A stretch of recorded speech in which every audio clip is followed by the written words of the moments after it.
It begins with an invitation to slip back into a time when America's billionaires built palaces disguised as cottages, and when their longing for privacy and power took literal form in wood, stone, and steel. The Gilded Age was defined by extravagance, entire hillsides reshaped to please the eye, whole forests felled to panel drawing rooms, dinner parties that required dozens of footmen and maids to choreograph. But there is another layer to this world, a layer hidden behind tapestries and marble, beneath lawns and carriage drives. To step through it is to discover the stories of hidden chambers and secret passages, to overhear whispers of the people who built them and the secrets they hoped no one would uncover. The mansions of the super-rich were not just monuments to status. They were machines designed to conceal, to serve, and to protect. Servants needed to glide invisibly from kitchen to breakfast room. Valuables needed to be locked away from intruders.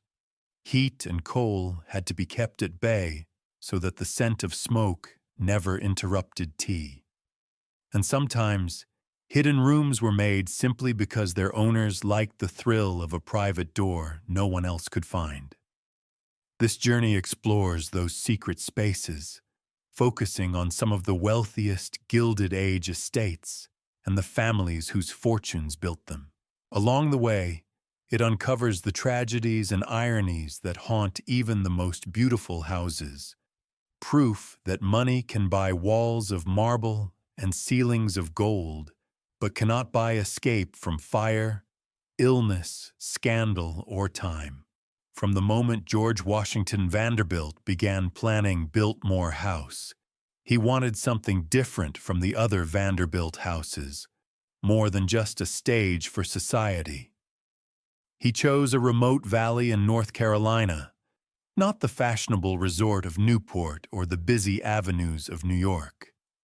He hired architect Richard Morris Hunt and landscape architect Frederick Law Olmsted to create a French-style chateau surrounded by thousands of acres of forest.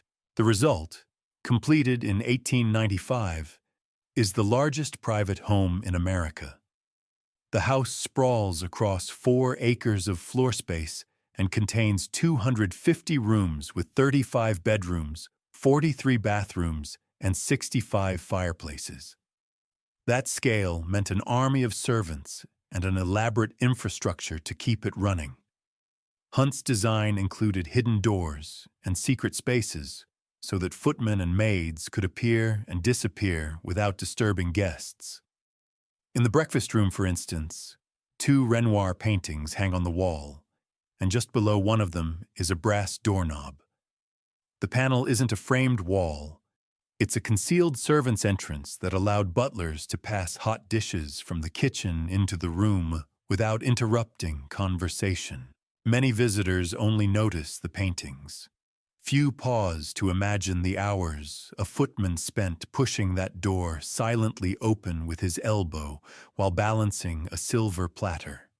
In the library, which holds more than 10,000 volumes and features a soaring ceiling painted with mythological figures, the overmantel seems like an ornate piece of architecture.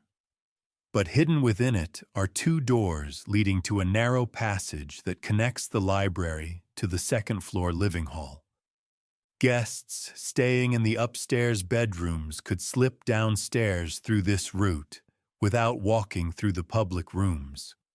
Servants used it to restock the library's drinks and tidy the pages left scattered after a long evening. Biltmore's master bedroom contains another secret. To keep the symmetrical design of the room undisturbed, Hunt concealed the closet door behind a panel that blends into the plasterwork. Only someone who knows the right seam can push it open to reveal a well-appointed closet lined with drawers and shelves. Nearby, the Winter Garden, a sunken conservatory topped with an iron and glass ceiling, has a trap door hidden in the marble floor. Early plans for Biltmore show an elevator was intended for this spot, but an elevator was never installed. Instead, the trap door opens to a ladder leading down into a space used today as an employee break room.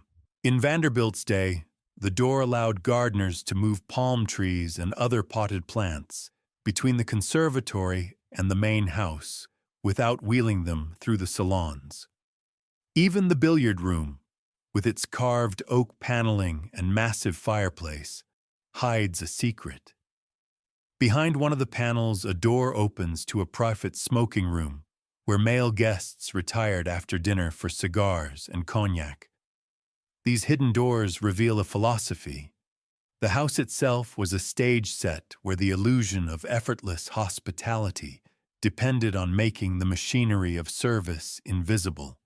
Biltmore's invisibility extended beyond doors and trapdoors to a web of mechanical ingenuity. Throughout the house, a system of electric annunciators and speaking tubes allowed servants to respond instantly to their employer's wishes. Discreet call buttons were set into the woodwork of each bedroom and sitting room, wired to a panel in the servants' hall. When a guest pressed one, a number flashed on the annunciator board, alerting a footman to hurry upstairs. Dumbwaiters whisked dishes and linens between floors so that footmen didn't have to haul trays up the marble staircase. Narrow service corridors threaded through the walls, connecting the kitchen, pantry, breakfast room, and billiard room. Hidden spiral staircases allowed butlers to appear with brandy just as gentlemen finished their cigars. Vanderbilt even installed a telephone system so he could summon his valet from any room. These innovations were cutting edge in the 1890s and illustrate how Biltmore served as both laboratory and luxury home. Outside, a hydroelectric plant on the estate's river generated electricity for lights and elevators, while forced air heating and mechanical ventilation delivered steady temperatures year-round. All this infrastructure was concealed behind plaster and beneath stone so that not a wire or pipe interrupted the illusion of effortless grace. The same machinery extended underground. At Biltmore, like many Gilded Age estates, engineering was hidden below ground to protect the family from noise, dirt, and potential catastrophe. The property boasted its own electric plant that supplied power long before the surrounding county had electricity. Tunnels carried pipes and wires so that the lights in the banquet hall could blaze without visible cords. In the basement, a bowling alley, gymnasium, and indoor swimming pool allowed guests to enjoy sports away from prying eyes.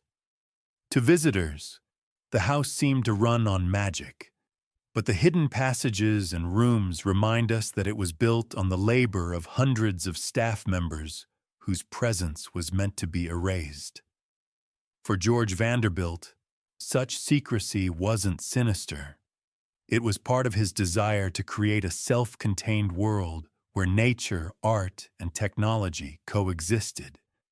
Yet even his fortress could not shield him from misfortune. He enjoyed only a few years of life in his masterpiece before dying unexpectedly after surgery in 1914.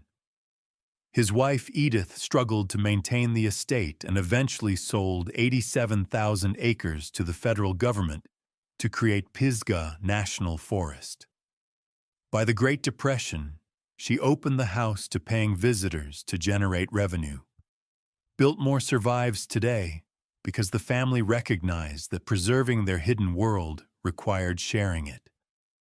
If Biltmore is a story of hidden passageways built to ease the daily rituals of a private man, The Breakers in Newport is a story of hidden engineering built from fear. Cornelius Vanderbilt II purchased a wood-framed Queen Anne cottage on Newport's Ochre Point in 1885 and renamed it The Breakers. In 1892, fire destroyed that house in the middle of a windy November night. Frightened by the flames racing through woodwork, Vanderbilt vowed that his next house would be indestructible. He hired Richard Morris Hunt to design a palazzo in limestone and iron, and insisted that the boiler be placed far away from the living quarters. When the new breakers opened in 1895, it contained 70 rooms spread over 5 stories and a gross area of approximately 138,000 square feet. It dwarfed every other cottage in Newport and boasted walls and floors of marble, gilded ceilings, and carved wood imported from Italy and France. But the real marvel lay below the lawns, a 360-foot brick and steel tunnel that ran from a boiler room under the front lawn to the basement of the house. Visitors on the Beneath the Breakers tour today descend into a basketball court-sized underground chamber where massive boilers once powered the house's elevators, dumbwaiters, and radiators. From there, they walk along the tunnel toward the house, passing pipes and vents that carried steam and ash. This hidden tunnel was the direct result of the previous house's destruction. By placing the boiler off-site and running the dangerous systems through a subterranean passage, Hunt reduced the risk of fire and kept coal dust away from the silk and velvet above. Only servants and engineers used these tunnels. Society guests rarely even knew of their existence. To them, the Breakers was a stage for balls and dinners, with frescoes on the ceilings of the Great Hall, and a dining room lined with rose alabaster columns. Inside the palazzo, concealment was just as integral. The mansion's public rooms, the gilded music room, the elliptical morning room clad in platinum leaf, the library paneled in Circassian walnut, were designed to dazzle. Yet hidden just beyond the view of guests were a network of stairways and corridors reserved for servants. Bell pulls and speaking tubes connected every bedroom to the butler's pantry, ensuring that a maid could appear with a shawl or a fresh pitcher of water without crossing the Great Hall.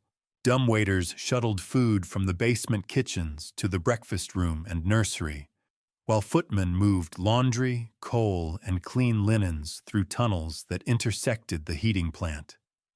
The entire south wing of the house contained servants' bedrooms, a dining hall, and recreation rooms, separated from family spaces by locked doors. Even the monumental stone figures flanking the main staircase, representations of art, science, industry, and literature, masked functional vents that allowed warm air from the hidden radiators to circulate.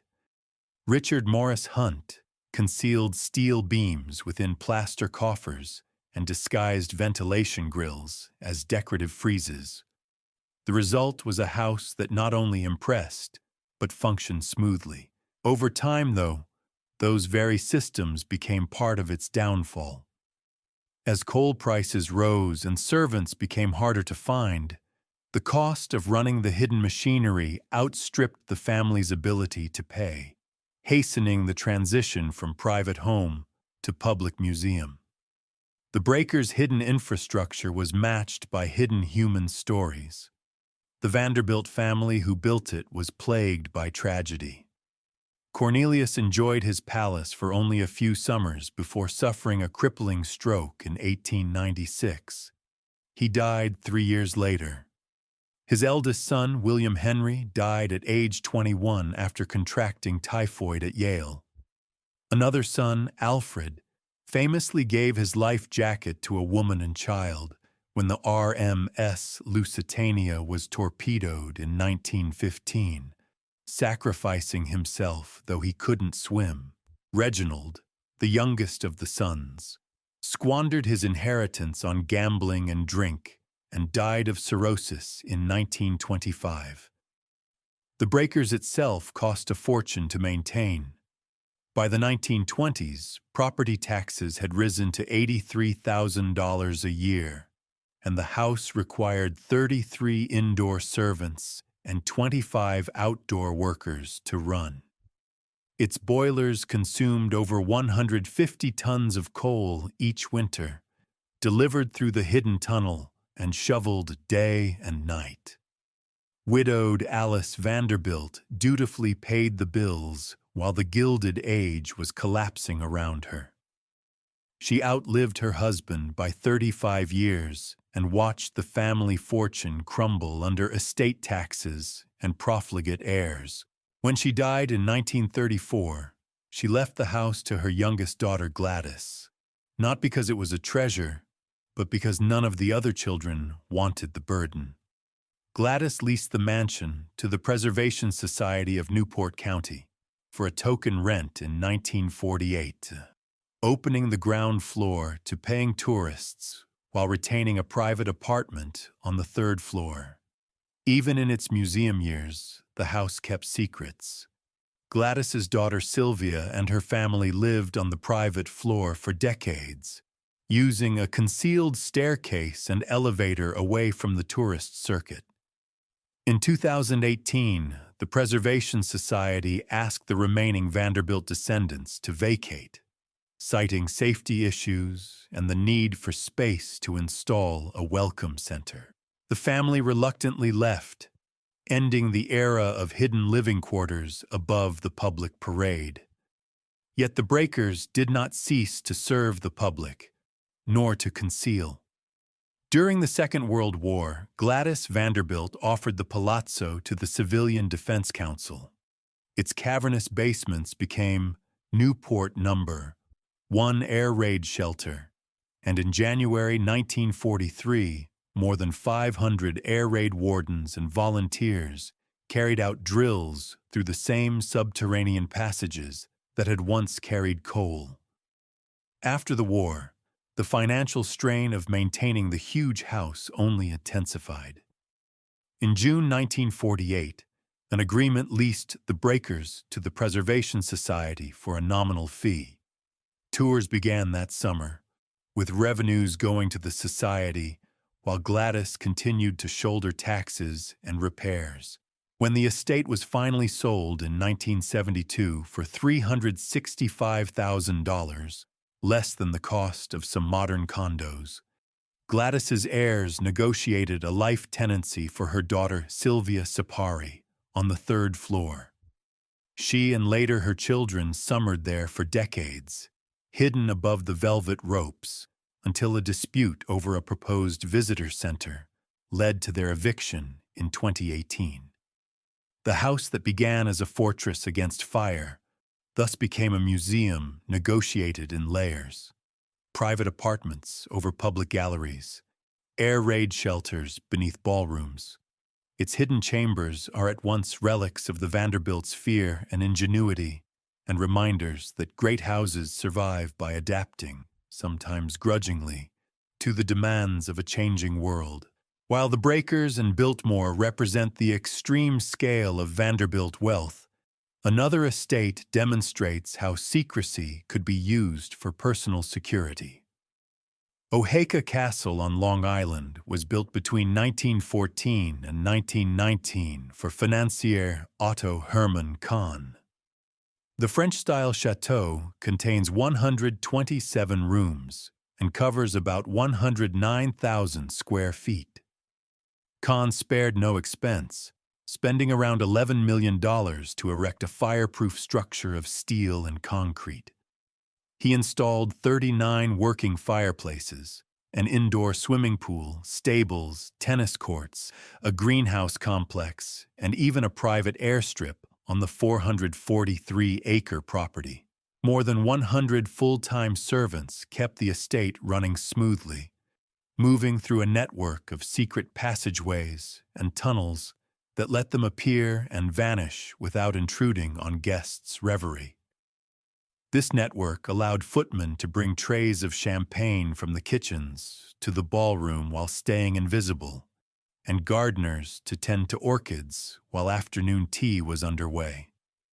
The most famous secret space in Oaxaca was in the library.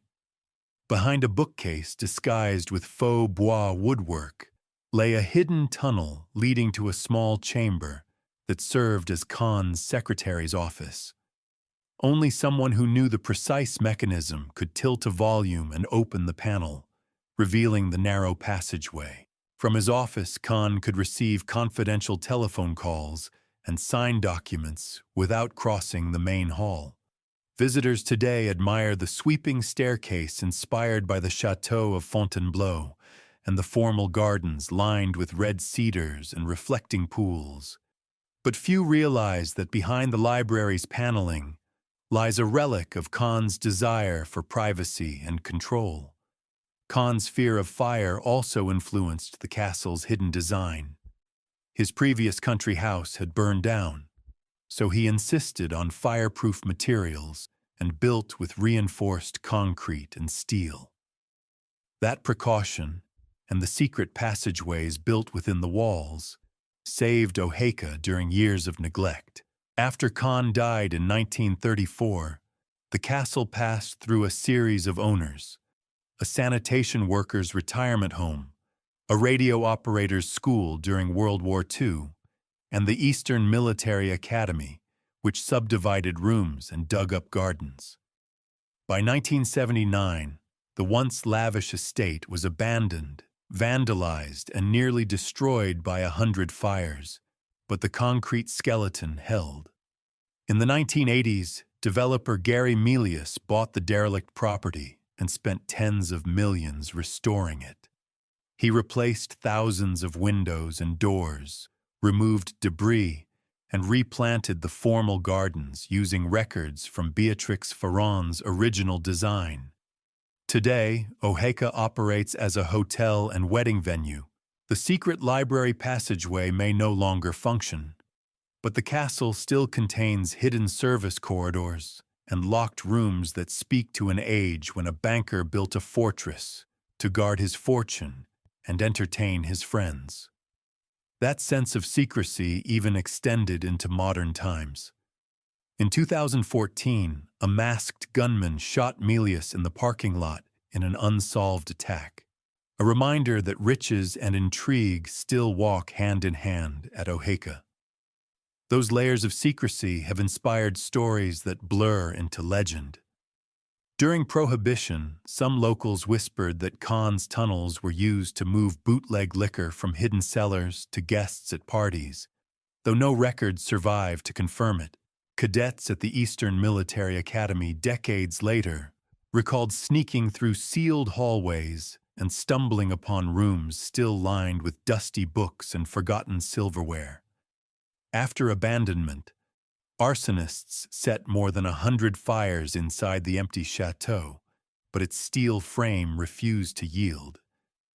Then, long after the mansion was restored, real violence returned.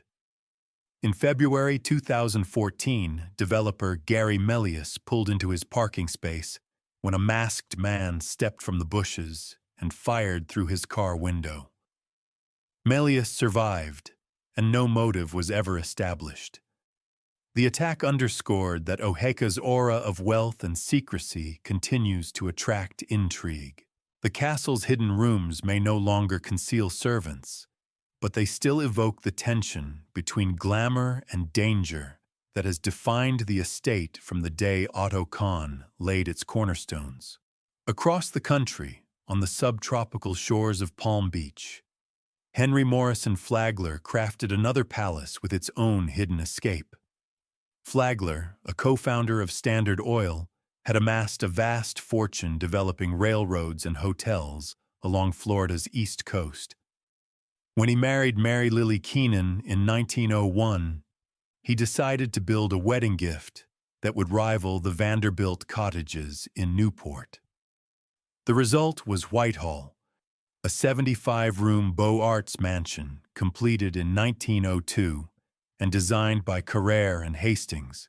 Journalists of the time gushed that it was more wonderful than any palace in Europe, noting its marble entrance hall and grand double staircase, its red-tiled roof and colonnaded facade, and its series of drawing rooms decorated in the styles of Louis XIV, XV, and XVI. The house was built around a central courtyard to capture ocean breezes, with 12 guest suites on the second floor and servants' quarters in the attic. Flagler maintained private offices for himself and his secretary near the back of the house, and he filled the interiors with furnishings imported from Paris and New York. To ensure privacy for himself and his young wife, he was 72 and she was 30 at the time of their marriage. He commissioned one extraordinary feature: a secret stairway hidden behind a nearly invisible door off the ballroom.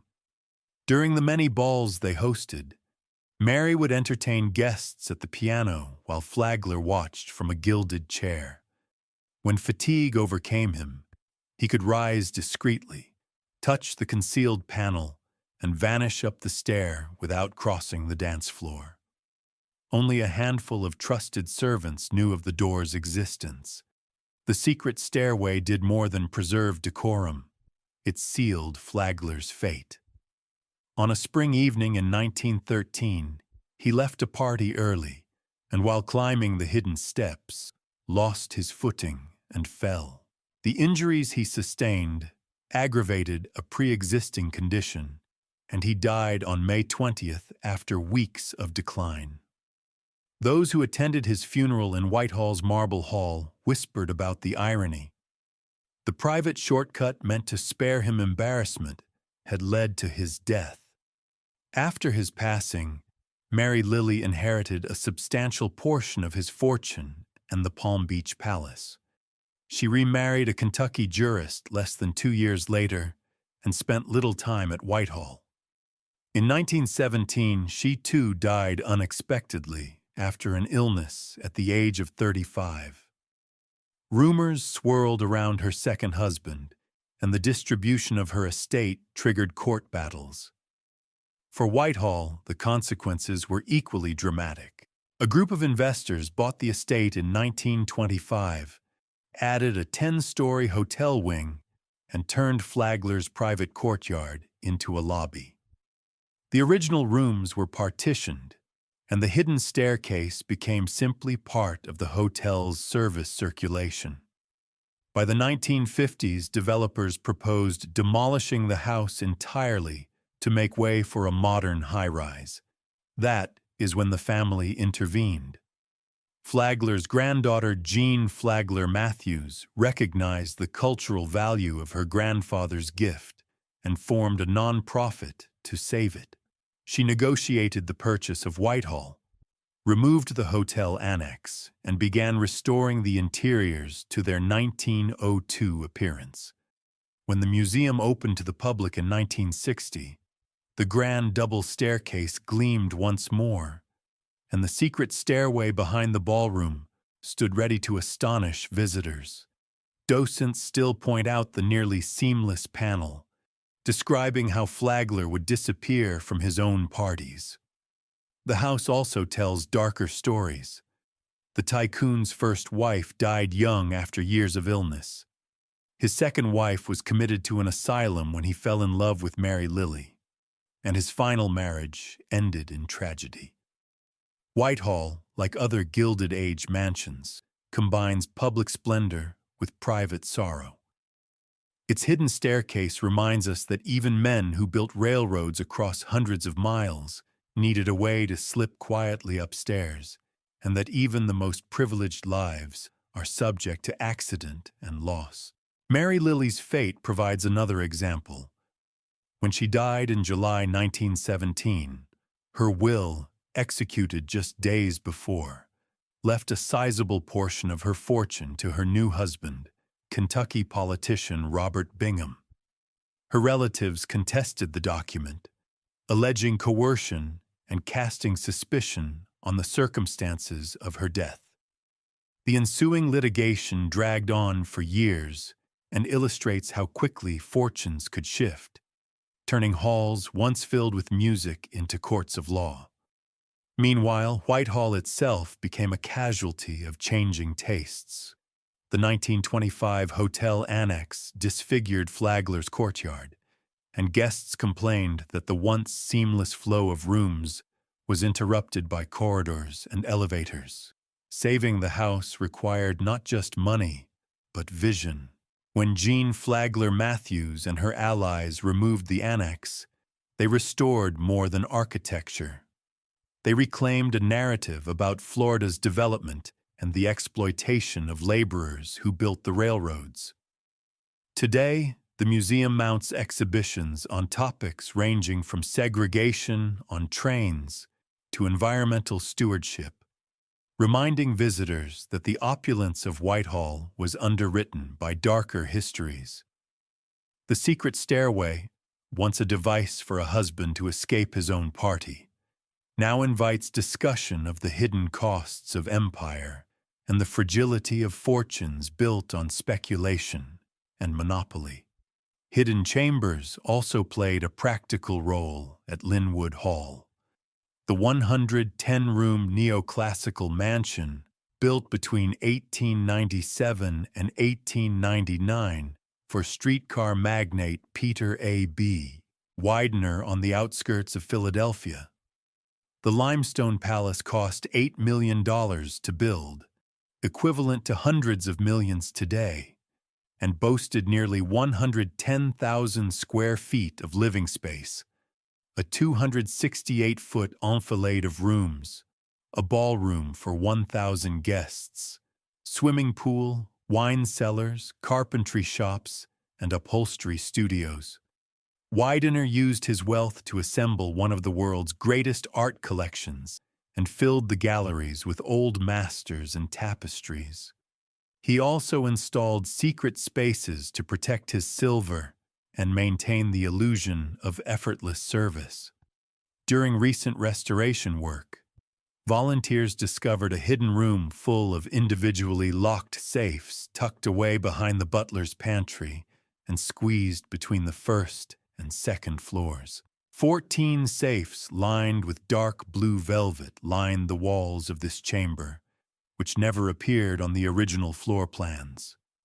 It likely held the Widener family's silver dinner service, accessible only to the butler, his trusted footman, and perhaps Widener himself.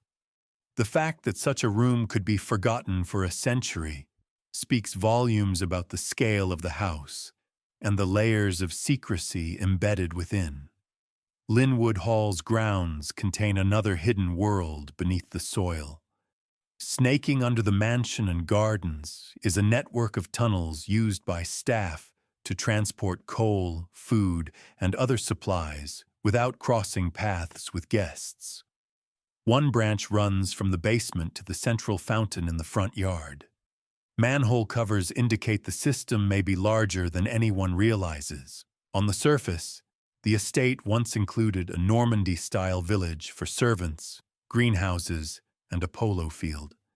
But below, the tunnels kept the noise and smells of work away from gilded drawing rooms. Even inside the mansion, secrets hide in plain sight. The smoking room, a richly paneled space where gentlemen enjoyed cigars after dinner, features a bookcase to the right of a mirror. Built into that bookcase is a concealed door that opens to a marble-clad bathroom. The right side of the bookcase contains false book spines and shelves behind the visible shelves. Only someone who knows which volume to tilt can open the passage. Throughout the house, doors are disguised as mirrors, while some mirrors aren't doors at all, but mere decoys designed to preserve symmetry. These touches demonstrate how intimately architect Horace Trumbauer and his craftsmen understood the psychological desires of their client. The joy of leading a friend through a private door to show off a gallery. The comfort of retreating unseen. The thrill of a concealed convenience in a world where everything else was on display. Tragically, the Wideners, like the Vanderbilts, were not spared misfortune.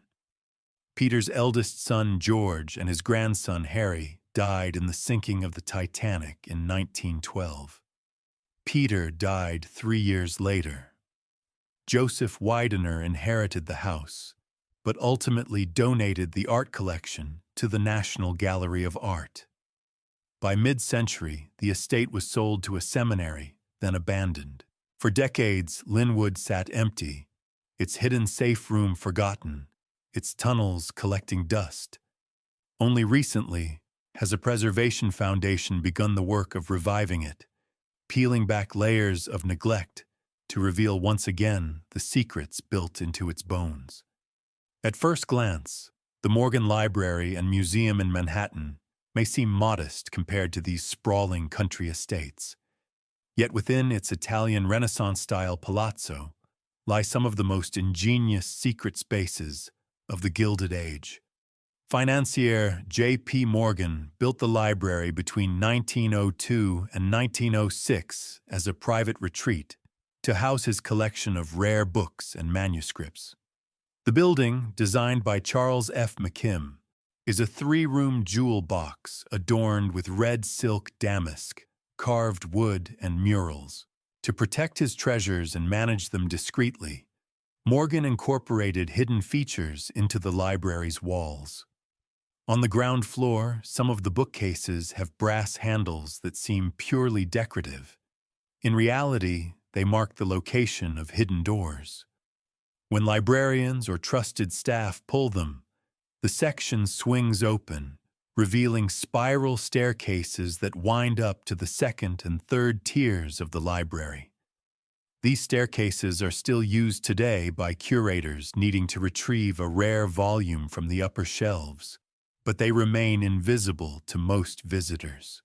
In the southwest corner of the library, behind the bookcases, lies a secret closet with extra deep shelves for oversized atlases and folios. Inside this closet is a tiny book elevator used to transport heavy volumes between the floors. Without it, librarians would struggle to carry a 100-pound tome down the narrow staircases. In Morgan's study, hidden security features went even further. Behind the paneling stands a steel-lined vault built by a safe manufacturer to bank-grade specifications. Morgan stored his most valuable medieval and Renaissance manuscripts here. The vault door is disguised as part of the wall, accessible only by a combination known to Morgan and his librarian. Even within the vault, there is an additional secret: a sliding shelf hidden behind a shallow front shelf, accessible only to Morgan and Belle de Costa Green, his brilliant private librarian. Such measures reveal the degree of paranoia and pride that accompanied the accumulation of priceless objects in an era before modern security systems. The Morgan Library's hidden chambers also tell a story about social change. Belle de Costa Green, born Belle Marion Greener, was the daughter of the first black graduate of Harvard. She and her family passed as white in order to navigate the segregated society of the late 19th century. Green became Morgan's personal librarian, negotiating purchases of illuminated manuscripts and rare volumes across Europe. After Morgan's death, she persuaded his son Jack to transform the private library into a public institution. The hidden staircase and vault thus moved from serving one man's whims to serving scholars and visitors from around the world. Meanwhile, in Morgan's museum,